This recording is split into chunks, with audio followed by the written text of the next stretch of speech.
Praise the lord అండి. నేటి దినవాక్యం 50వ కీర్తన 23వ వచనం.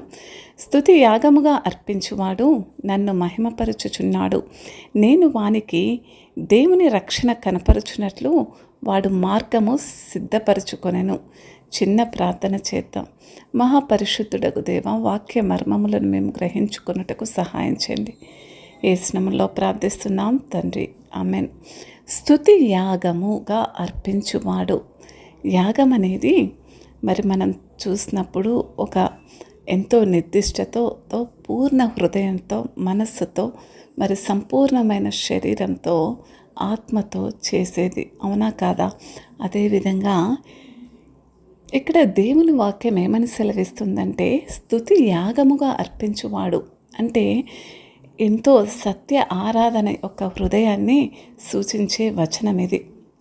దేవుడు కృతజ్ఞత యొక్క ప్రాముఖ్యతను ఎప్పుడు స్తుతిస్తామండి? మనం ఒక వ్యక్తిని, అతను మనకు మేలు చేస్తేనో, ఇంకేదైనా అతని వల్ల మనమందరం కూడా ఏదైనా మంచి అవసరత తీర్చబడితేనో, లేకపోతే ఇంకేదైనా మంచి మేలు జరిగినప్పుడు ఒక వ్యక్తిని మనము పొగుడుతూనో స్తుతిస్తూనో ఉంటాము.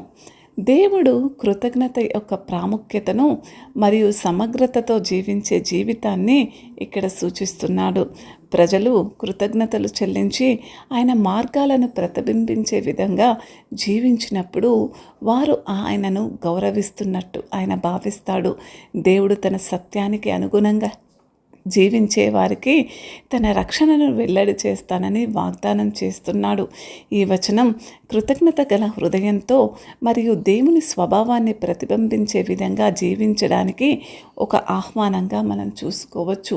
అయితే దేవుడు ఆరాధన యొక్క 2 ముఖ్యమైన అంశాలను గురించి ఇక్కడ మాట్లాడుతున్నాడు. ఒకటి ఏంటంటే, స్తుతి యాగముగా అర్పించువాడు నన్ను మహిమపరచుచున్నాడు అని. ఏంటి?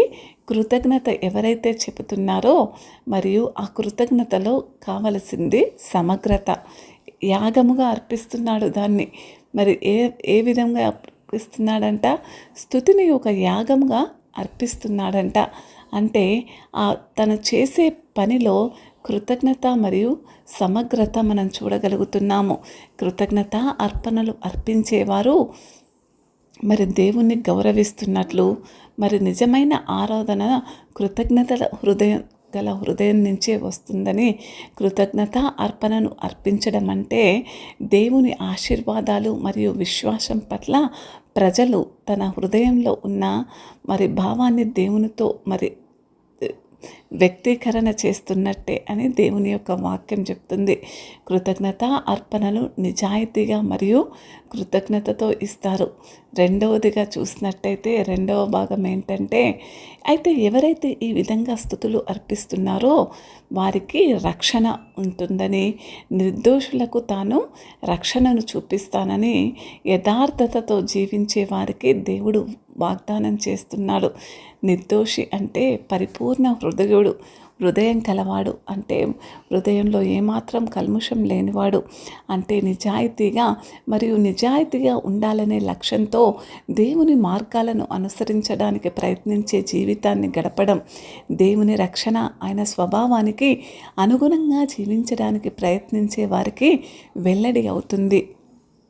దేవుడు మన కృతజ్ఞతను మరియు నీతిగా జీవించాలనే మన నిబద్ధతను రెండింటినీ కూడా విలువైనదిగా భావిస్తున్నాడు. కాబట్టి ఈ లక్షణాలు మనల్ని ఎక్కడికి తీసుకువెళ్తాయి అని అంటే, రక్షణను అనుభవించడానికి దానికి దగ్గరగా నడిపిస్తాయి. అలా నడిచిన ప్రతిసారి కూడా మరి మనం ఇశ్రాయేలు ప్రజల విషయంలో చూసినట్టయితే, ప్రజలు ఉద్దేశించి ఏం చేస్తున్నారు? వాళ్ళు బలులు సాధారణ ఆరాధనలో భాగంగా ఉండేవి మరియు దేవునికి కృతజ్ఞతలు చూపించడానికి కృతజ్ఞతా బలులు ప్రత్యేకంగా అర్పించబడేవి. ఈ అర్పణలు కృతజ్ఞతను వ్యక్తపరిచే ఆరాధన మరియు వారు కలిగి ఉన్నవన్నీ కూడా దేవుని చేతి నుండి వచ్చాయని ప్రజలు గుర్తు చేసుకుంటారు. అయితే ఇశ్రాయేలు సంస్కృతిలో నిందారహితుడు అనే భావన దేవుని చట్టానికి అనుగుణంగా దాంతో ముడిపడింది. ప్రజలు నీతిగా జీవించడానికి, దేవుని ఆజ్ఞలు పాటించడానికి మరియు వారు సమాజాలలో న్యాయాన్ని కాపాడుకోవడానికి పిలువబడ్డారు. దేవునికి ఇష్టమైన జీవితాన్ని ఎలా గడపాలో చట్టం మార్గదర్శకత్వం అందించింది మరియు దానిని అనుసరించిన వారి నిందారహితులుగా పరిగణించారు. చూడండి, మనం అనేక చోట్ల కూడా ఆరాధనలో కృతజ్ఞత యొక్క ప్రాముఖ్యతను తెలుసుకుంటాం. నిజమైన ఆరాధనలో కృతజ్ఞత ఉంటుంది. కేవలం ఆచారం లేదా బాధ్యత కాదు.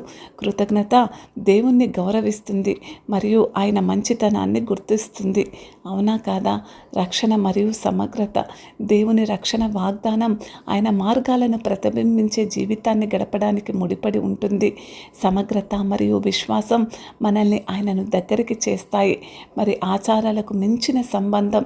దేవుడు తన ప్రజలతో నిజమైన సంబంధాన్ని కోరుకుంటున్నాడు.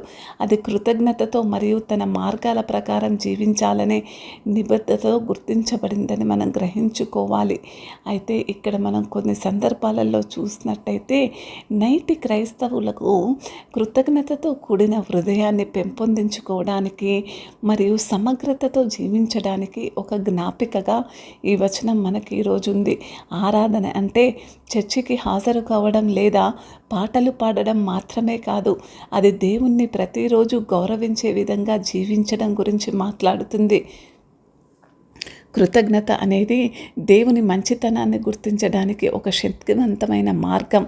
మరియు మనం కృతజ్ఞతలు తెలిపినప్పుడు మనం ఆయనకు మహిమ తెస్తూ ఉంటాము. ఈ వచనం దేవుని స్వభావాన్ని ప్రతిబింబించే విధంగా జీవించమని కూడా మనల్ని సవాలు చేస్తుంది.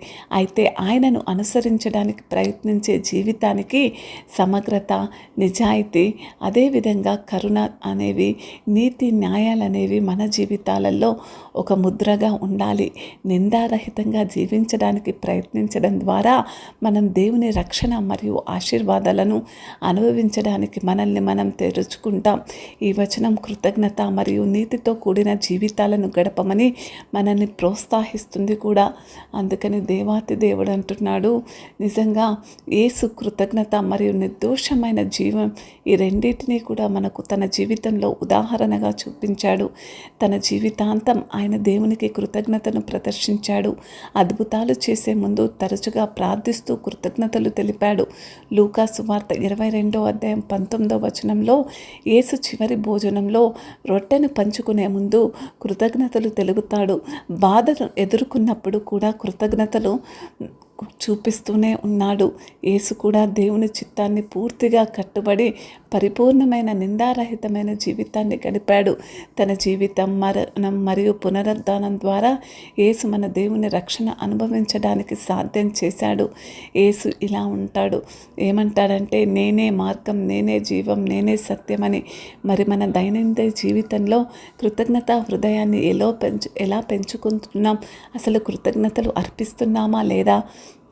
మరి మన ప్రభు నిందారహితంగా జీవించడం అంటే ఏమిటో మనం అసలు అర్థం చేసుకుంటున్నామా?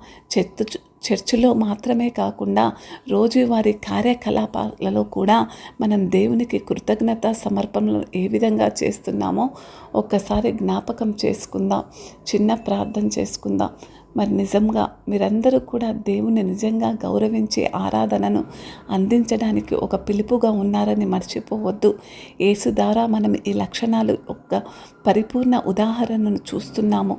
మరియు దేవుని మంచితనం మరియు ప్రేమను ప్రతిబింబించే జీవితాన్ని గడపడంలో ఆయనను అనుసరించమని మనం ఆహ్వానించబడ్డాం. కాబట్టి మీ హృదయాలలో నిజమైన ఆరాధన చూడాలని నేను ఆశపడుతున్నాను. ఆయన రక్షణ మరియు ఆశీర్వాదాలకు మీరు దగ్గరగా జరగాలని మిమ్మల్ని ప్రాధేయపడుతున్నాను. దేవాతి దేవుడిచ్చిన ఈ సందేశాన్ని బట్టి ప్రార్థన చేద్దాం. మహాగణుడవైన దేవా, పరిశుద్ధుడా, ఈ వాక్యం విన్న ప్రతి ఒక్కరు కూడా పరిపూర్ణమైన కృతజ్ఞత తెలిపే హృదయాన్ని వారికి ఉంచండి అని బతిమాలుకుంటున్నాం తండ్రి. యేసు నామములో ప్రార్థిస్తున్నాం తండ్రి.